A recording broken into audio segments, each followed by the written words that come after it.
What's good? What is good? YouTube. What is good? How's it going?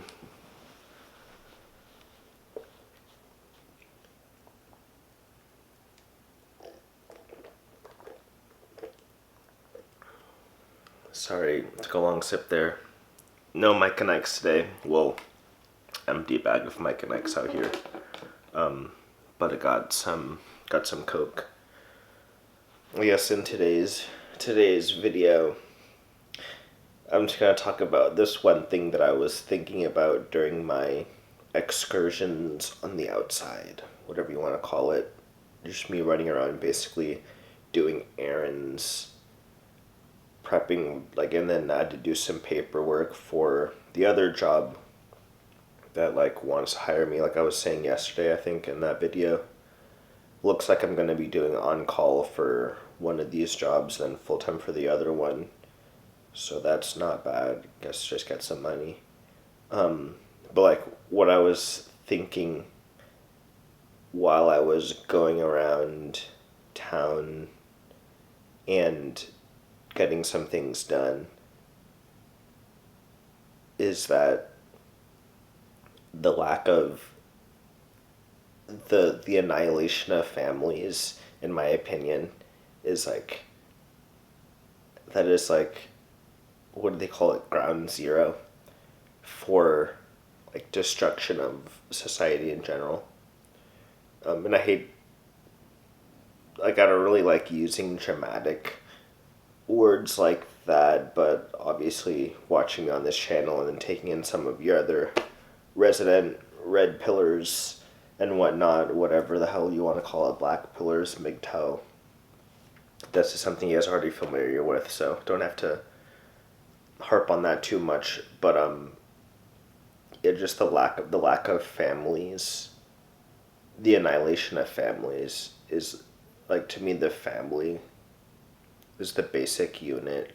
That's got to be the basic unit of political, economic, and social life, pretty much.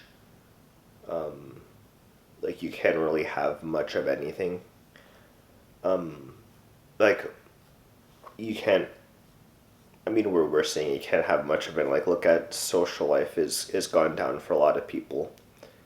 Political life is pretty shitty for a lot of people in terms of it's divided and there's no baseline understanding. There's no baseline for there to be an understanding. There's no family. And then and then economic, you already know what's going on with the economics, man. To be 100% honest, when I was growing up, I thought this is a white person thing. No offense, and also that's just my you can tell the amount of ignorance and also the amount of I guess indoctrination, whatever you want to call it, that I was into growing up. Or just stereotyping, not even, I won't even go as far as indoctrination, just literally stereotyping, because I'm Nigerian, my parents are Nigerian, and I'm Nigerian by bloodline, I guess, whatever the hell you want to call it, by ethnicity. And a lot of people, we had, in my schools growing up, we had Indians, different types of Asians, different types of Africans too, even, and included with being Nigerian. We had, Mexicans, other, and then Latin America, South Americans, Mexicans, and even, funny, we had Eastern Europeans who are also big into family, especially, the Ukrainians around here. But, in my mind growing up, I was I always noticed, the white people had the broken families and shit, the American ones, because the Eastern Europeans were white too, but, the American white people, tended to, I just, stereotyping, I don't know what it is, but, you just tended to notice they had, you would hear, oh, my mom's divorced, or my parents are divorced, or, I'm going to my mom's house, or, because I had, a bunch of buddies and then they would be like, okay, I'm going to my, like, I would try to come over to their house or something, and it would be like, I'm at my mom's house this time, I'm at my dad's house this time, so like, I would, be going to multiple houses when I would be hanging out with them. Sometimes sometimes my mom would even, take them from one house to the other house. Like we would hang out.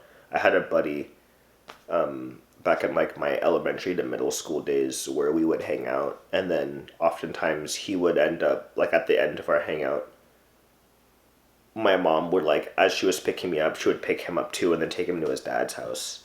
So, like from his mom's house where we were hanging out. So I thought like my like stereotype whatever, like my naive, my like younger brain or whatever kind of said, oh, like white people and broken families and shit. But like fast forward to now, like I kind of realized this is like this is like almost the norm out here. Like we talked about the numbers. Single mothers is what, like 30%. What percentage of families get divorced? Like I don't even need to go over those numbers. Like, I still tend to think those numbers are pretty high. Like when they say 80%, 60%, all that shit. I think that's a little high, but like honestly, my town is like a backwards ass town, which isn't bad. And I live in the country of that backwards ass town. So I like live in like the country outskirts of that backwards ass town. Just in terms of like we're probably like 20 to 30 years behind many of the trends going on in other parts of the country, and like I'm from the country area of that. So like when you're talking about not like when you're talking about the times we're like behind them. I don't know where I was going with that, but like but even like I guess you're just seeing it here too, even maybe, but that was where I was going with it. And even like within my own family too, like so that's how these trends have been going on for a while, right? So these numbers, okay, that's where I was going. These numbers are probably true because if it's hitting my part of the country at this point, that means it's probably spread almost everywhere else in the past, like given how this place is like maybe at least 20 to 30 to even like arguably 40 in some areas years behind the times. So yeah, and then even in my own household you got the siblings not really talking to each other. My sister's in San Diego. My brother is like literally downstairs, we don't talk to each other, and he's only like 3 years younger than me. My parents are still together, so like they're not divorced, but so I guess that's a good thing. I talk to my mom and I talk to my dad too. We just like disagree on certain things. I guess that just comes with like getting older, so it is what it is. I don't want to take too much stock in that, but like I guess just what hit home for me was like the siblings don't talk to each other. My sister is like kind of feminist, and like I'm like mgtow. My brother's pretty much mgtow, even though he doesn't use those words, but like just his actions. Like he looks down upon those communities on the internet, to be honest. But actions speak louder than words, right? So I feel like a lot of people are in that. A lot of dudes are probably in that realm where they're like mgtow, but they just due to like the environmental circumstances, but they don't use the terminology. They don't even want to use the terminology. They probably look down upon those communities who use that type of terminology. And even me, I wasn't one to use these terms until COVID, basically. So it is what it is. Yeah, I guess I kind of just wanted to say that shit, honestly. I don't really got much else for y'all. I guess I will say this, like when I was because I'm going to be working in 2 assisted nursing, or skilled nursing facilities, however, assisted living facilities, I think is what they call them. And they also call them skilled nursing facilities, so I'll be working in a couple of those coming up here and just looking at, and these are like wealthy people's families that put their their parents, basically, I mean, like their parents into these homes, because like those are pretty expensive. They're pretty expensive places to have like your parents in. So like, they're not necessarily like, they're pretty well off families. And the area that I'm like, the town that it's like it's a town, it's a couple towns over from my like little town. It's like a half-hour drive. But like, they're pretty, some people are pretty wealthy in that town. Obviously it has its different areas, as like every basically town and city does in like this day and age, like in this 2021 in the United States. But some of these guys, like putting in their parents in these homes, are pretty wealthy, and it kind of just, you know like, to me, it was interesting. I was talking to this 84-year-old guy, and he was like telling me he had his son in 55, his daughter in 1958, and then now he has grandchildren who are, like, the youngest is 26, but like no great grandchildren, right? So like the youngest is 26 of his grandchildren, but he has no great grandchildren, which means like they didn't have kids. And that kind of just, to me, is like emblematic of the times here. Like, I'm 25, no kids. But it's just like emblematic of the times out here. Like, so like, just like you're seeing it in many, like, not just white people or whatever, like families are kind of being, my sister's 27 now, no kids, right? So my brother's 22. So, well, I mean, he's still pretty young, but I guess we're all kind of still pretty young, relatively. But yeah, that broken down to families, like the Gen Z, like late millennials or whatever, they're not, like, be it finances, be it like the social sphere or whatever, like the social whatever's going on. Like, you're seeing like them not having like the families of their own or whatever. Maybe it's global population correction, who knows? I'm not really too sure.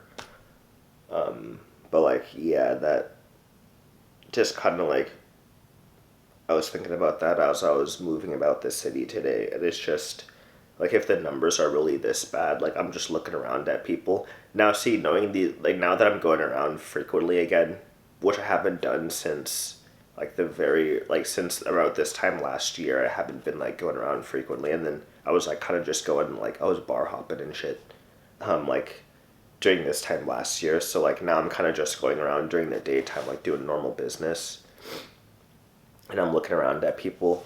And if these numbers are true, man, that means like most people around my age are single, which I guess I can kind of see almost, not gonna lie. Like, there's like a lot of women around, like there's more women rocking around than men. I noticed that.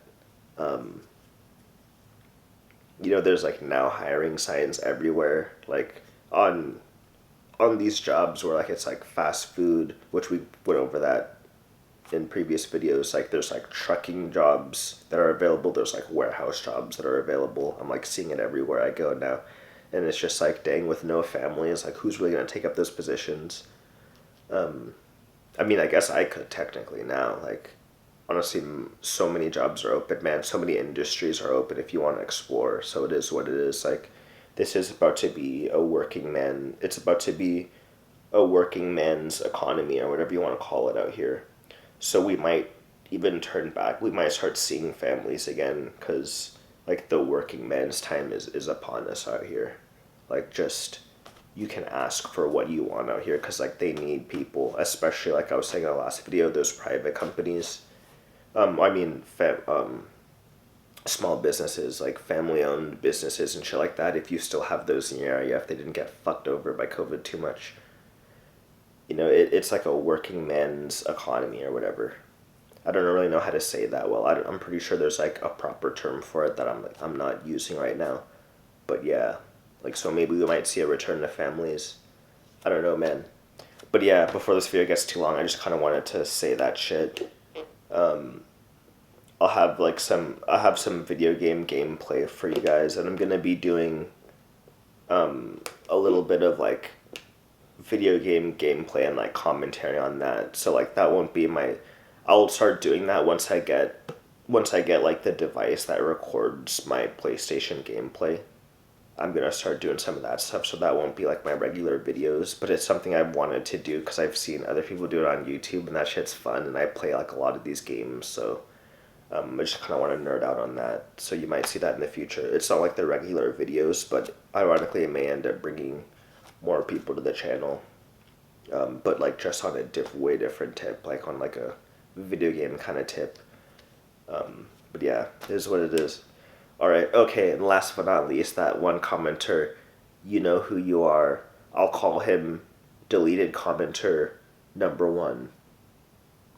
I'll call him like public enemy number 1. Public enemy number 1, I have you now as an approved commenter because 2 of your comments actually showed up on my YouTube studio like comments list, so I just like said, okay, like that one comment you posted was like funny as hell. Like I laughed out loud when I read that shit, so that was cool. I'm glad that comment showed up fully.